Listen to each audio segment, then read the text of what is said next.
Aryabhatta, also called Aryabhatta I or Aryabhatta the Elder, born 476, possibly Ashmaka or Kusumapura, India, astronomer and the earliest Indian mathematician whose work and history are available to modern scholars.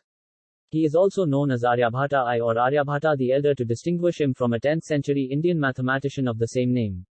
He flourished in Kusumapura, near Patalipurta, Patna, then the capital of the Gupta dynasty, where he composed at least two works, Aryabhatiya, circa 499, and the now lost Aryabhasiddhanta. Aryabhasiddhanta circulated mainly in the northwest of India and, through the Sasanian dynasty 224 to 651 of Iran, had a profound influence on the development of Islamic astronomy. Its contents are preserved to some extent in the works of Varamihira, flourished circa 550, Bhaskara I, flourished circa 629, Brahmagupta, 598 c. 665, and others. It is one of the earliest astronomical works to assign the start of each day to midnight.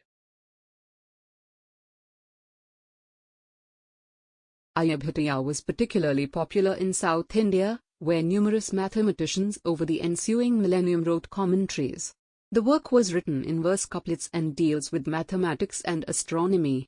Following an introduction that contains astronomical tables and Aryabhatta's system of phonemic number notation in which numbers are represented by a consonant-vowel monosyllable, the work is divided into three sections: Ganit, mathematics, Kala Kriya, time calculations, and Gola, sphere.